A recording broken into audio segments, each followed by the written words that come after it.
Hi, I'm Tina Cummins, I'm Belinda Powers. We are. True Crime Sages. Welcome back, everybody. Belinda's not feeling too hot tonight, so if you want to help us, I'm praying for her health and a quick recovery. Appreciate it.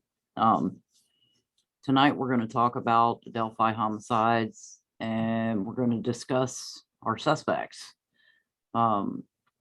There's been a lot of well, not really suspects, but a lot of persons of interest from the very beginning. And we're going to touch on each one of those and why we think, aside from DNA, why they were eliminated, for different reasons or whatever. First one I want to talk about is Daniel Nations. And Daniel Nations, in doing speech analysis on the letter that he wrote to Greeno, he says, "Oh, I'm such a nice guy. I'm this, I'm that. I'm not a pervert." Well, you don't end up on a sex offender registry unless you are, unless something's wrong, especially when you go out in front of a woman and child in a park and whip your thing out and try to scare the hell out of them, or you go into a bathroom and try to molest somebody in a bathroom. Yeah, that's why you're on the sex offender registry. I still believe that he's responsible for Timothy Watkins.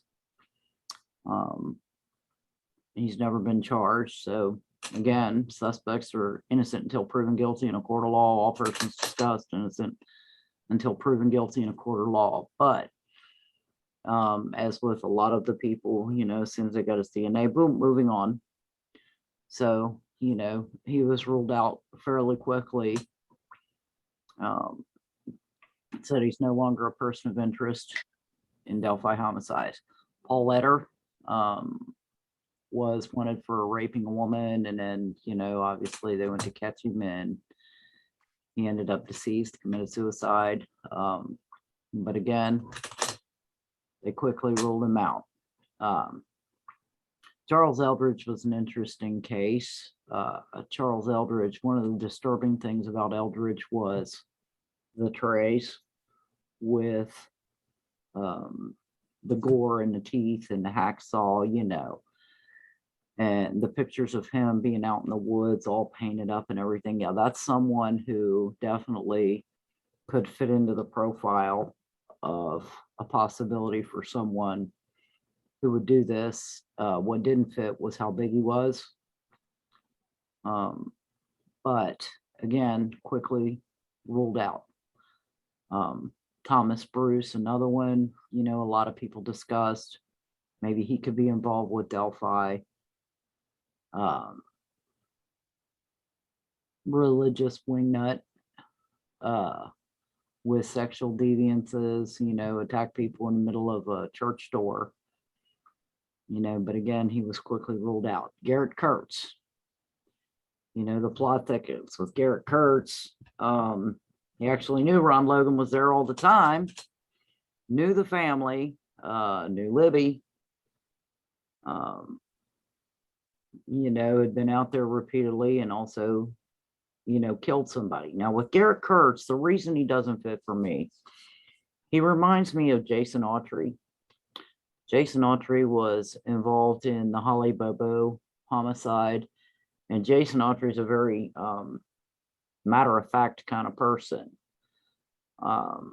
That's the same way that, Garrett Kurtz strikes me. Yeah, I did it, and, that's his attitude. I did this is why, and this is what happened, and yeah, I'm guilty. But as far as Abby and Libby are concerned, the police have moved on from him.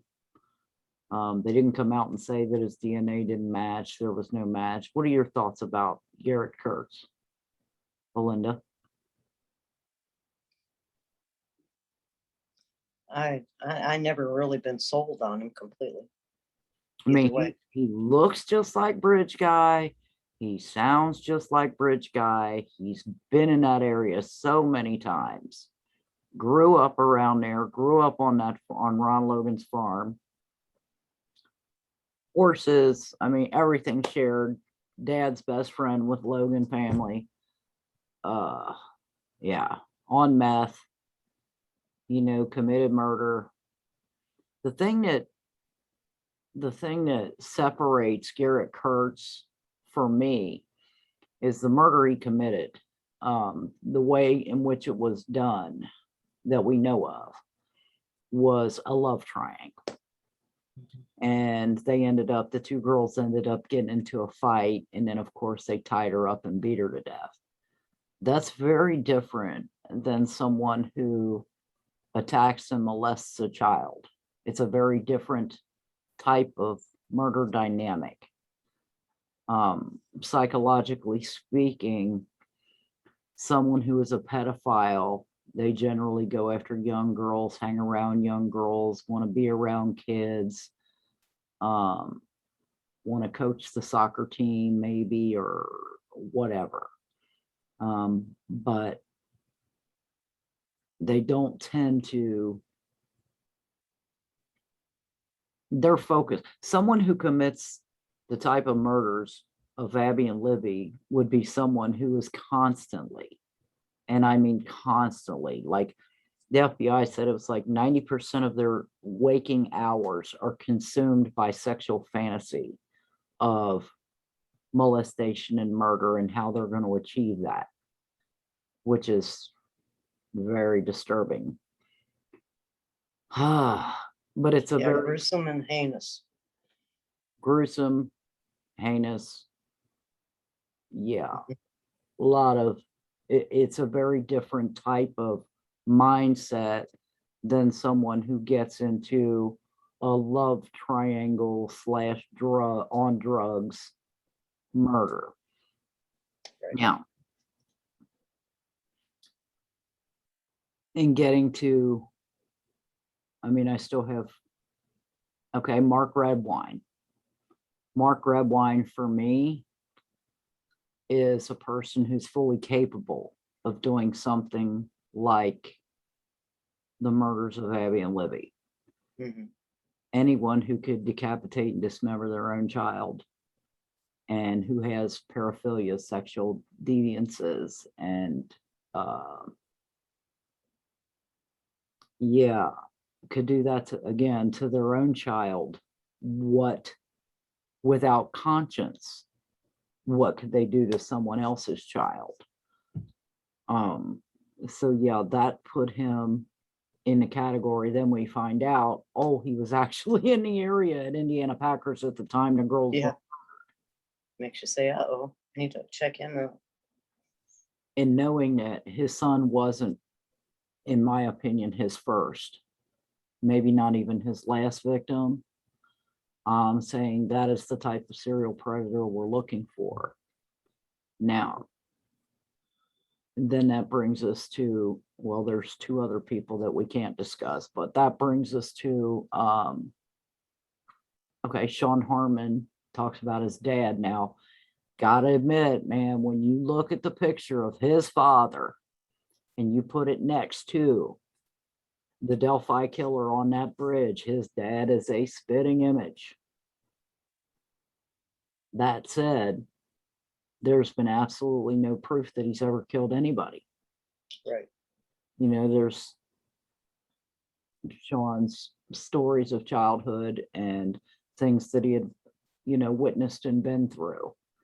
And that's why we're not discrediting Sean, because he very well could be, showing us who it is. But in getting to Brian Chadwell, just talk about Brian Chadwell for a minute. Hang on, let me adjust here real quick.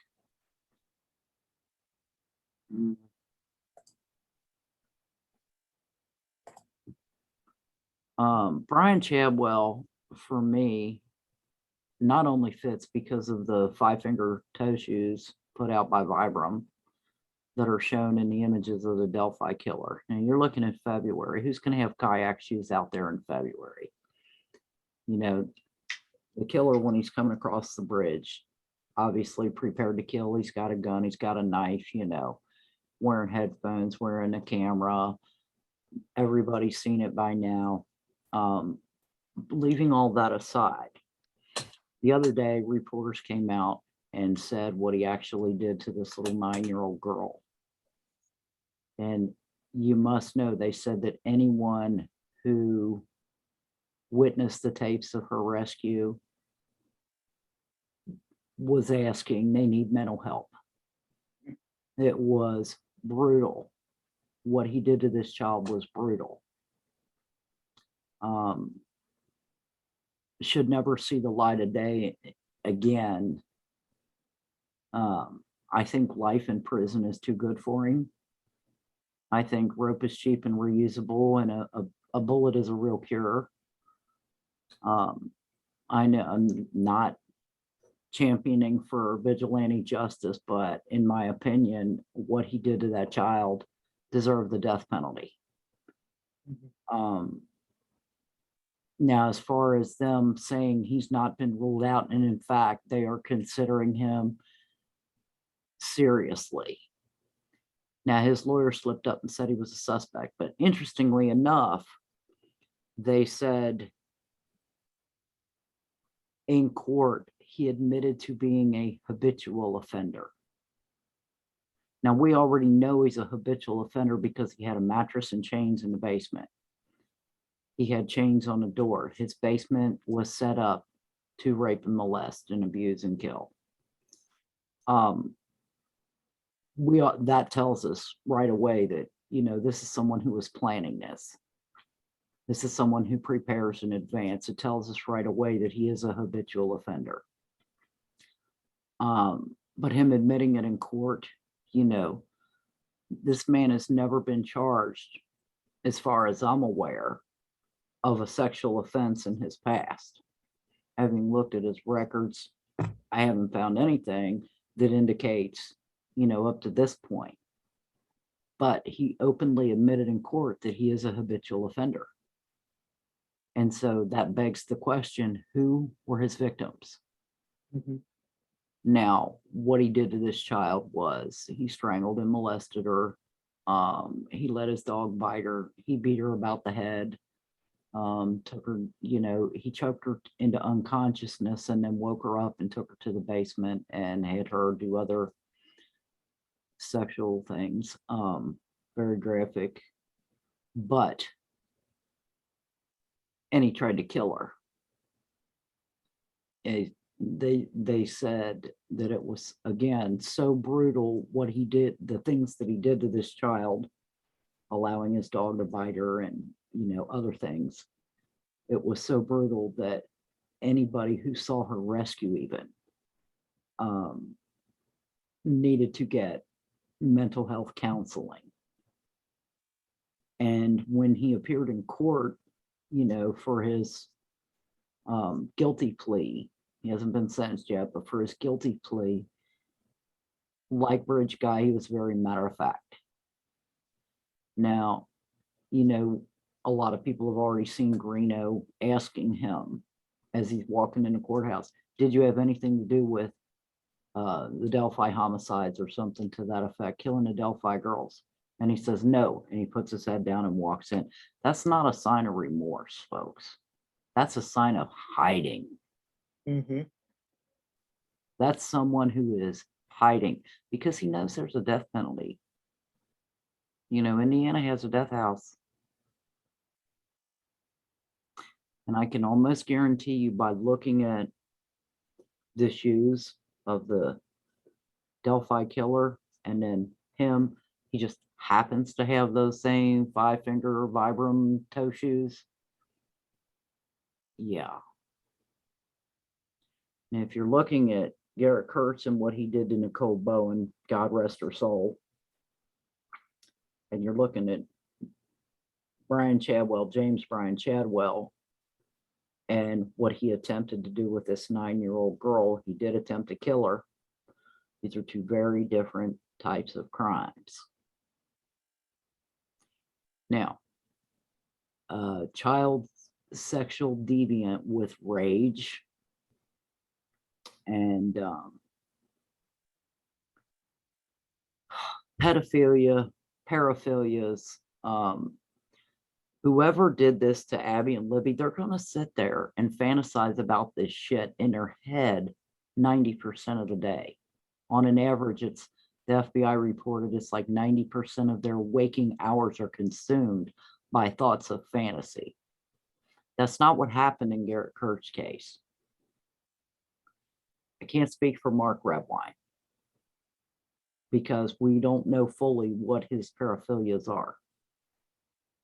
I think a lot of people have seen him eat out of the dirty diaper and, you know, thing that he did to poor Dylan, God rest his soul. But when you're looking at someone like James Brian Chadwell, you have to look at what he did to this little girl and know that that is the type of person they're looking for with the Delphi homicides. Then you got to look at motive, opportunity. So the motive would be sexual fantasy, deviance, control, you know, the different types of paraphilias that go along with that, pedophilia. And then you look at the specific signatures. Now, back in the beginning, Belinda and I talked about it, and we're like, well, what if it's somebody out there with their dog? You know, maybe their dog left hairs out there, maybe their dog bit them, you know, because that's been a part of an investigation before. Lo and behold, Chadwell had his dog bite this little girl. Actually, literally, this man, there's videos of him training his dog to attack cats. And then you see pictures of Chadwell petting his little kittens. What did he do with these little kittens? Where are these little kittens? Did he feed them to his dogs?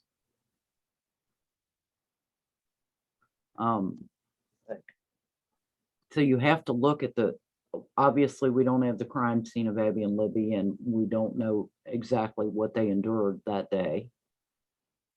God, again, God rest their souls. We don't know what happened that day. You have to have the crime scene, but if you look at the ages, you look at the area, you look at everything, you know, that encompasses Chadwell, the tattoos, the bridge across his abdomen, the two girls that look like Elizabeth and Lyric, and him admitting that he's a habitual offender. You have to ask yourself, who are his victims?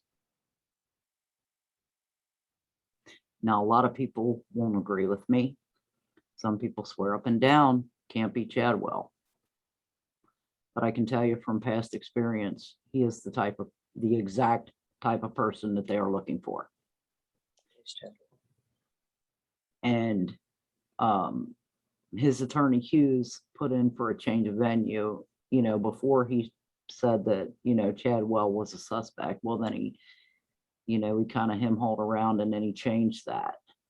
But the prosecutor didn't dispute it. The police are still saying they're looking at Chadwell, and there's very good reason for that. Mm-hmm. You know, a lot of deviant sexual murderers will take pictures of their crime, film their crime. Yeah. And as we know from the Delphi, you know, he's got the camera here. And that's so they can relive the fantasy. Do you have any thoughts, Belinda, on any of this? I think. I have a lot, but. Right. And you'd like to share. There's a lot of people that have been hoping for a long time that they would have a genuine person of interest for the Delphi girls case, because everybody is begging for justice. Everybody wants justice for these girls in these families. You know, nobody should ever have to endure what any of these murder victims in all of these cases have endured. No one should be able to endure that in life and have to, you know, go through that. That's horrific. To anybody that's a murder victim, you know, in their families, my heart goes out to them. In saying that, you actually have to look at the type of murders. You know, there's a lot of people that are true crime sleuthing. And for me, the most horrific type of murders is one that has to do with children. And I know, Belinda, you feel the same way. You know, it's not the same as, you know, a husband and wife fighting or a love triangle. It's a very sick, dark, specific type of person that commits these type of crimes. It's very rare. And so when you're searching out, you know, when you're trying to look for this type of individual, you know, obviously if there's a murder that comes up in the area, they're going to look at the suspect and see what they can find. I told Belinda again from the very beginning, this is a tough case. You know, I don't know if I want to be on this case because it's like pedophile, pedophile, pedophile, pedophile everywhere, you know, around that area. And you get out towards Waterloo, Iowa. I mean, you're surrounded by freaking pedophiles. And I knew it would keep me up at night, and it has many nights. It's kept me awake thinking, who could it be? What, you know, where's the suspect? But I think, honestly, Chadwell, I believe he's their guy. And we've run the gamut of suspects or persons of interest. We've run, let me rephrase that. We have run the gamut of persons of interest. But I think James Brian Chadwell is the type of person who could absolutely do something like this, objectify a child, brutalize them, and not have a second thought about it. And that's the type of person who took Abby and Libby.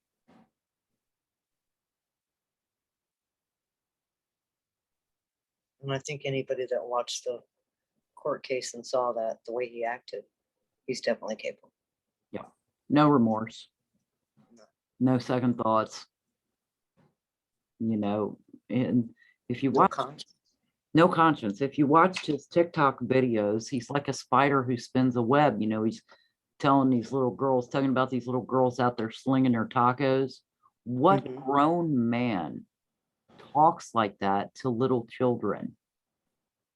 There is to be something very freaking wrong with you to even have those words come out of your mouth.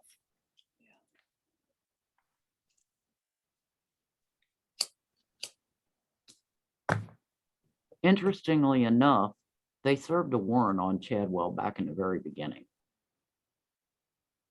He was on the radar from day one. What is the rules of profiling? You do your list of suspects and then you rule them out if you can.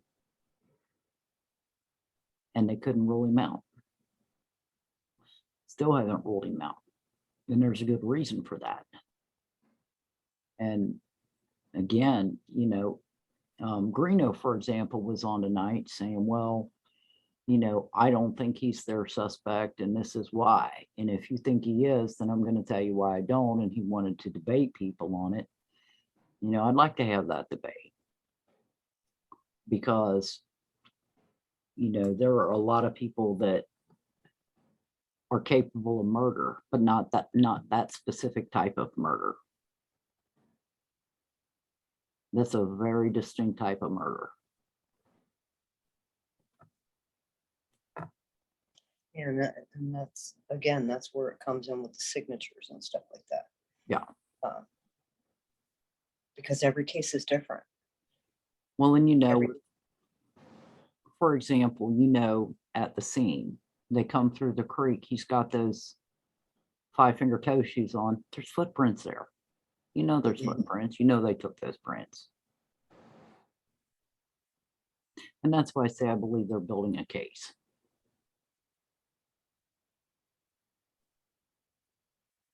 Now, they came out early on and, you know, they said that the crime scene was confusing. And that's one of the reasons why Belinda and I discussed a dog at the scene.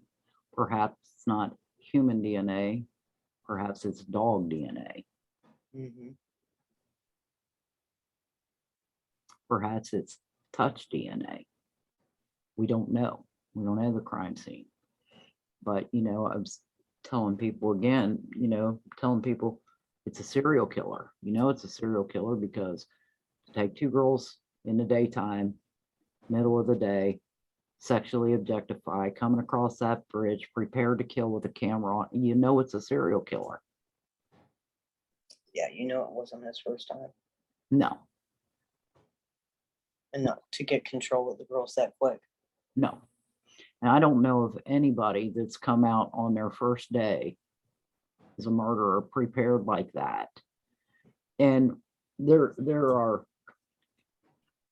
okay, so with this crime scene, or with a lot of, with serial killers, okay, there's organized versus disorganized. Organized serial killer, they've got their game down. You know, they know what their ruse is going to be. They're prepared.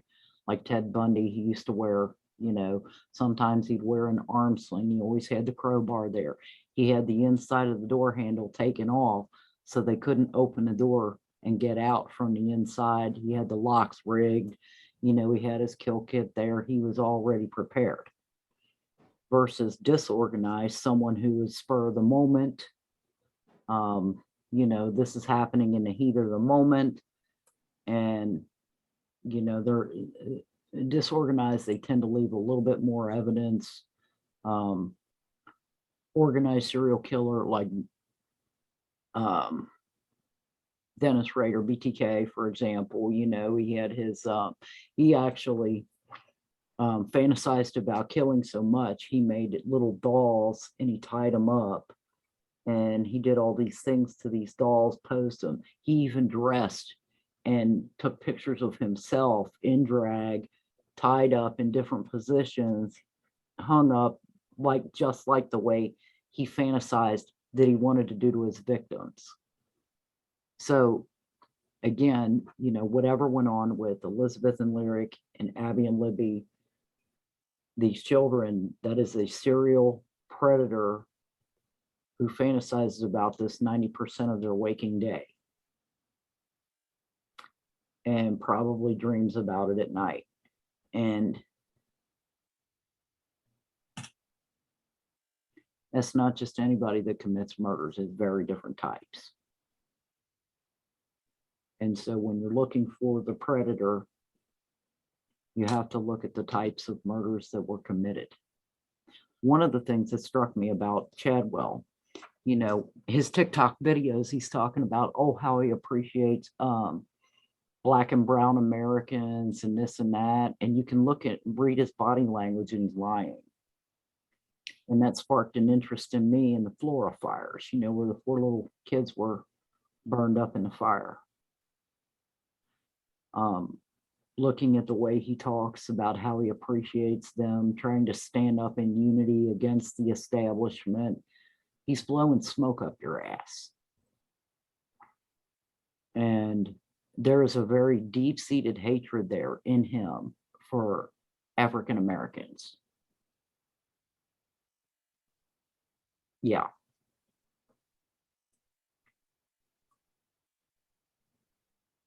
So, you know, with them coming out and talking about there being a possible connection to Delphi and the Flora fires, and then you look at Chadwell and you're like, And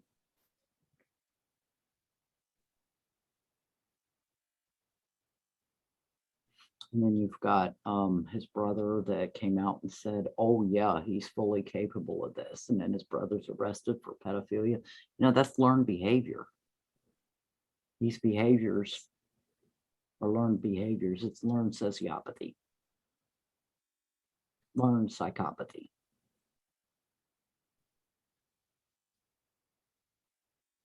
On 4 years old, trying to kill your brother.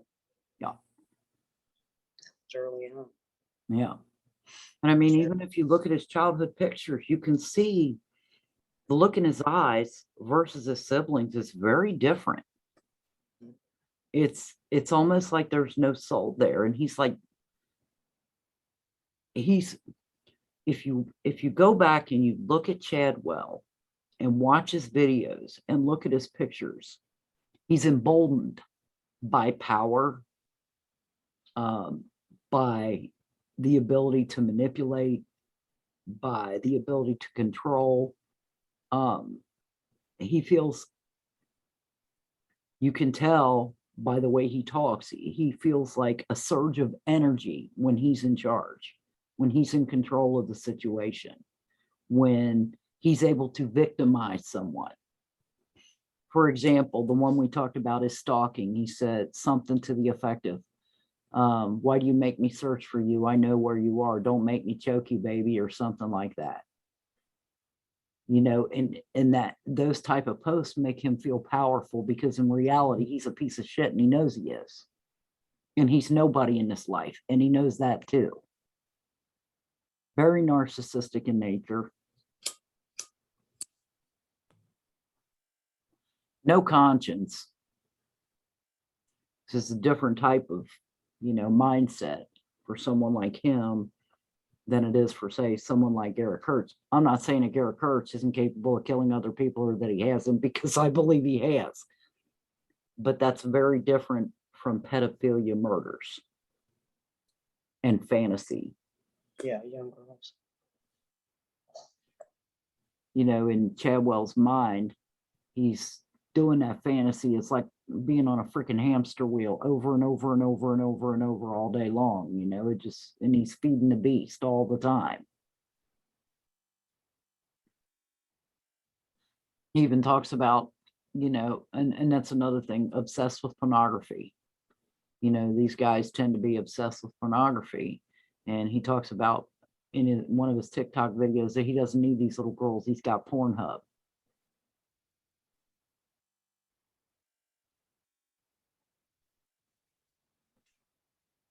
Sorry. It's okay. Anyway, the clincher for me with James Brian Chadwell are the shoes. I don't see anybody else out there in February wearing those kayak shoes, ninja shoes, whatever. And then you and I talked about very early on, they said something about there possibly being arrows or something left at the scene. Well, when you look at that, when you look at the dream catcher that Chadwell made, and he's got those little welding things that he made hanging down, those little welding spikes at the end, they almost look like homemade arrows. Mm-hmm. You know, rumor early on, someone had mentioned that. Anyway, those are my reasons for why I believe it's Chadwell. And I believe, being that he's openly admitted in court he's a habitual offender, they're actively trying to find out who his victims are. And I believe charges will be forthcoming. In my mind, even though they're not going to say that legally, you know, he's still a person of interest. In my mind, he's their suspect. And that's why. Is there anything you'd like to add, Belinda? I know I've been bet.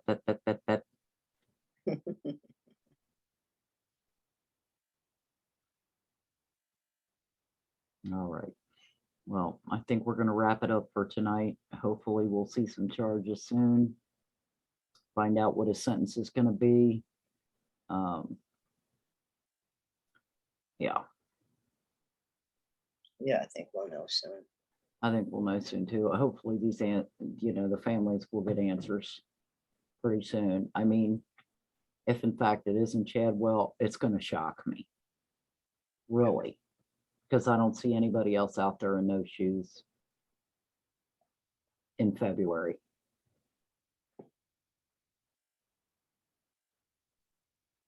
You know, it is what it is. I guess we'll find out when we find out. But I feel like charges are coming.